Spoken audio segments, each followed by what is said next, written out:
ओम श्री गणेशाय नमः। पुरुषोत्तम मास महात्म में अध्याय 8।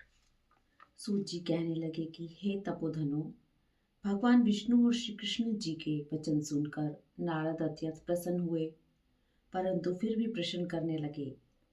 नारद जी कहने लगे, हे प्रभु, रुक्मणी नाथ जब बैकुंठ को चले गए, फिर गए तो अधिक मास को अपने धाम में बसाया। वहां बैकुंठ में बसकर अधिधाम अधिमास अत्यंत आनंद करने लगा और भगवान के साथ क्रीड़ा करने लगा। श्री कृष्ण ने मन में प्रसन्न होकर मलमास को 12 मासों में सबसे श्रेष्ठ कर दिया और सबका प्रिय बना दिया।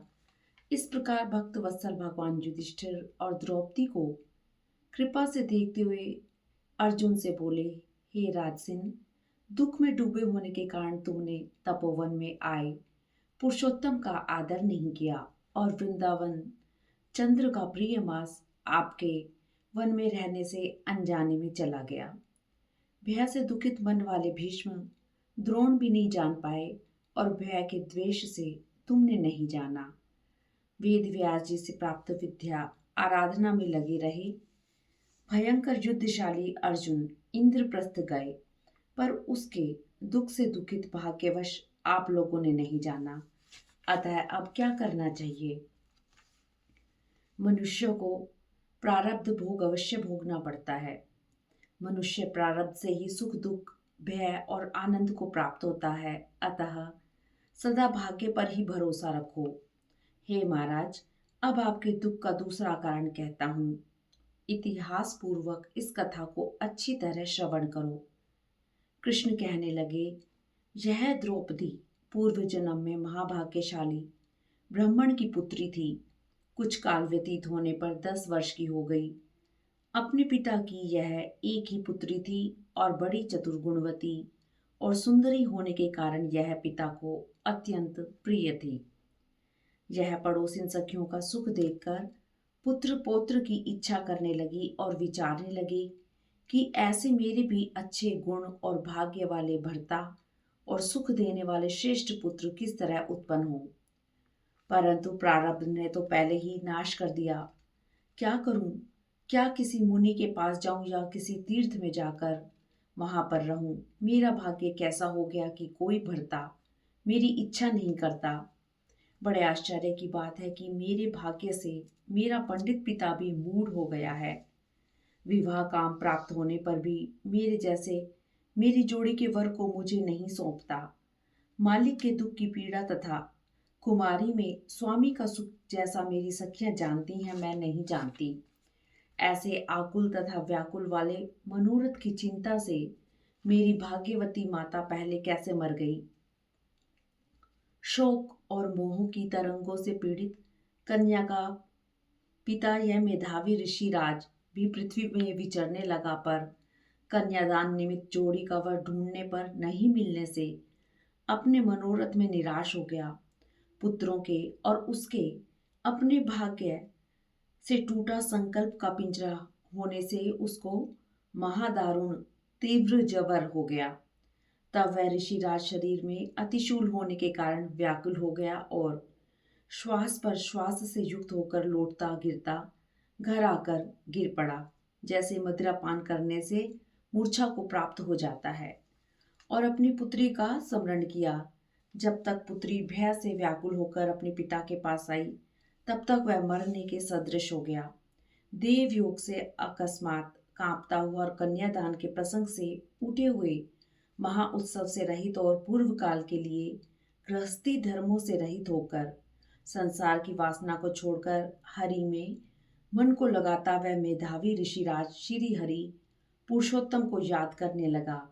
हे श्री कृष्ण, हे गोविंद, हे हरे, हे मुरारी, हे राधेश, हे दामोदर, हे दीनानाथ, हे ऋषिकेश, आपको नमस्कार करता हूँ। आप मेरी संसार रूपी समुद्र से रक्षा करिए। इस प्रकार मुनि के वचन सुनकर बहुत जल्दी भगवान के पार्षद मरे हुए मुनि की जीवात्मा को लेकर भगवान के बैकुंठ धाम को चले गए और वह पुत्री पिता का मरण सुनकर हाय हाय कर रोती और पिता की देह को गोद में लेकर विलाप करने लगी। अत्यंत दुखी होकर दारुण विलाप करती हुई मानो उसका पिता जीवित हो। अत्यंत व्याकुल होकर कहने लगी, हाय पिताजी, मुझको किसको सहारे छोड़कर विष्णु लोक को चले गए। हे तात, अब मैं बिना पिता के किसके पास रहूंगी। न मेरे भाई है और न कोई कुटुंबी। मेरी तपस्विनी माता भी नहीं है जो मेरे भोजन तथा वस्त्रों की चिंता करती। जीने से अब क्या काम है। उसे इस प्रकार बारंबार रोते और विलाप करते हुए सुनकर उस वन के रहने वाले ब्राह्मण कहने लगे कि अत्यंत करुणा भरे स्वर में इस तपोवन में कौन रोता है। फिर तपस्वी मेधावी ऋषि की पुत्री का रोना निश्चय करके वहां पहुंचे और वहां पुत्री की गोद में मरे हुए मुनि को देखकर वन के सब रहने वाले भी रोने लगे और पुत्री की गोद से मुर्दे को लेकर शमशान घाट में ले जाकर अत्यंतेष्टि विधि से चारों तरफ काष्ठ लगाकर जला दिया और कन्या को समझाकर सब अपने अपने घरों को चले गए। और कन्या ने धैर्य धारण कर यथाशक्ति खर्च करके अपने पिता की औधर्वदेही क्रिया की। इस तरह पुरुषोत्तम मास का महात्म्य का 8वां अध्याय समाप्त हुआ। ओम नमो भगवते वासुदेवाय नमः। ओम नमो भगवते वासुदेवाय नमः। अध्याय 9। सूजी कहने लगी, इसके पश्चात नारद जी विस्मय युक्त हो मेधावी ऋषि की कन्या का वृतांत पूछने लगे। नारद जी ने पूछा, हे मुने, फिर उस ऋषि कन्या ने वन में क्या किया? क्या किसी ऋषि ने उसके साथ विवाह किया? नारायण कहने लगे, इस कन्या ने दुख के साथ अपने पिता का स्मरण करते हुए वहां आश्रम में रहकर कुछ काल व्यतीत किया। भाग्यवश एक दिन उस वन में अपनी इच्छा से विचरते हुए महाकोप वाले दुर्वासा मुनि आ गए। दुर्वासा मुनि को आता देखकर शोक सागर में डूबी हुई इस कुमारी ने उठकर धीरज धारण करके मुनि के चरणों में नमस्कार किया। नमस्कार करके मुनि को अपने आश्रम में लाई अर्घ्यपाद और वन के नाना प्रकार के फलों से आदर करके मुनि का पूजन किया। फिर मुनि कन्या आदर से कहने लगी, हे मुने, आपको नमस्कार है।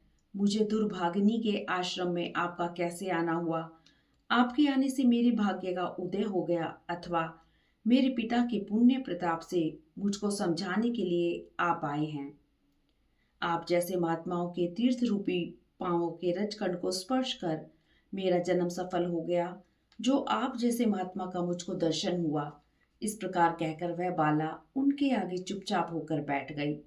तब दुर्वासा मुनि कुछ हंसकर बोले, धन्य है ब्राह्मण पुत्री, तुमने अपने पिता के कुल का उद्धार कर दिया। कन्या बोली, हे ऋषि, आपके दर्शन मात्र से ही मेरा शोक समुद्र सूख गया। हे मुने, आप तो यहाँ आए, इसका परिणाम अच्छा ही होगा और मैं उत्पन्न हुई महाअग्नि की ज्वाला से जल रही हूँ। इस अग्नि को शीघ्र बुझाओ। मेरे हर्ष उपजाने वाला और कोई नहीं दिखाई देता। मुझको धैर्य देने वाली न तो मेरी माता है, न पिता, न भाई। मैं दुख पीड़ित किस प्रकार जीवन निर्वाह करूं? जिस दिशा को देखती हूँ वही शून्य दिखाई देती है। अतः हे तपोनिधे, मेरे दुख का उपाय शीघ्र करिए। ऐसा कहकर वह बाला उनके आगे बैठ गई। दुर्वासा मुनि उसके उपाय के वास्ते सोचने लगे। श्री नारायण कहने लगे, हे नारद, इस प्रकार मुनि कन्या के वचनों को सुनकर मुनिराज विचार कर अत्यंत कृपा से इस बाला को देखकर कुछ हितकारक वचन बोले। ओम नमो भगवते वासुदेवाय नमः। श्री पुरुषोत्तम मास महात्म्य का 9वां अध्याय समाप्त हुआ। ओम नमो भगवते वासुदेवाय नमः। ओम नमो नारायणाय। ओम नमो नारायण।